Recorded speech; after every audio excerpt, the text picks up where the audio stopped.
Hello and welcome. कैसे हैं आप सभी? उम्मीद करते हैं आप सभी अच्छे होंगे, स्वस्थ होंगे और अपने अपने पढ़ाई में व्यस्त होंगे। तो पॉइंट ये आता है स्टूडेंट का कि सर मैथ को कैसे स्ट्रॉन्ग करें या अपनी कैलकुलेशन को कैसे हम लोग मजबूत करें, इसके बारे में कुछ बताइए। तो इसके लिए आपको सबसे पहले जो पॉइंट याद रखनी है कि कम से कम 1 से लेकर के 30 तक का पहाड़ा आपको याद होना चाहिए। देख करके बता देंगे कि 12 गुना 6 कितना होगा, 15 गुना 8 कितना होगा, तभी आपका कैलकुलेशन होगा स्ट्रॉन्ग।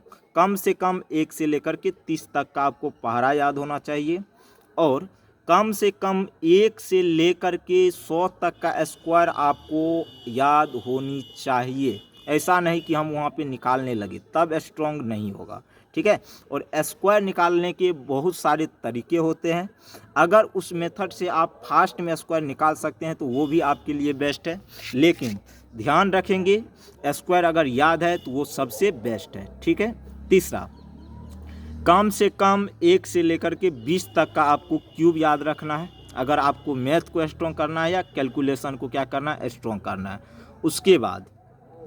उसके बाद कम से कम 1 से लेकर के 20 तक का स्क्वायर रूट आपको याद होनी चाहिए। क्या याद होनी चाहिए? Square root. स्क्वायर रूट वैसे 1 से 20 तक काफ़ी नहीं है, 100 तक का स्क्वायर रूट भी आपको याद होना चाहिए। ठीक है। 1 से 20 तक का लेकिन क्यूब रूट आपको याद होना चाहिए। ठीक है। 1 से लेकर कहाँ तक? 20 तक का क्यूब रूट कैसे याद करते हैं, ये आपको होनी चाहिए, तभी आपका मैथ होगा स्ट्रॉन्ग, नहीं तो दिक्कतें पैदा हो जाएगी। ठीक है। इसके लिए आप क्या करेंगे, करीब प्रैक्टिस करेंगे और मुझे नहीं लगता है स्क्वायर को याद करने में आप लोगों को कहीं भी कोई परेशानी होगी। ऐसा क्यों करें, समझिएगा। जैसे 1 से लेकर के अगर आपको 100 तक का स्क्वायर याद रखना है तो उसके लिए सबसे पहले 1 से 25 तक का आप स्क्वायर याद कर लो। अगर मान के चलो आपको नहीं भी याद है ना तो कोई टेंशन लेने की ज़रूरत नहीं है। ठीक है। तो उसके लिए फंडा है, अगर आपको 1 से लेकर के 25 या 30 तक का स्क्वायर याद है तो आप आसानी से आगे का निकाल सकते हो।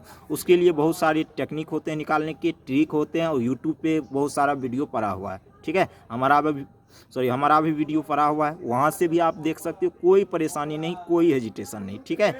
और लास्ट जो पॉइंट याद रखनी है मैथ को स्ट्रॉन्ग करने के लिए, रामबाण होगा ये आपके लिए, कड़ी प्रैक्टिस जितनी करेंगे चीज़ें आपके लिए उतनी बेटर होगी।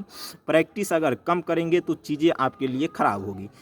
इसीलिए मैथ को अगर स्ट्रॉन्ग करना है ना तो प्रैक्टिस करना पड़ेगा। नहीं करेंगे प्रैक्टिस तो दिक्कतें होगी और बेहतरीन तरीके से होगी। और ऐसा हम नहीं चाहते हैं कि आप में से किसी भी स्टूडेंट को दिक्कतें हों।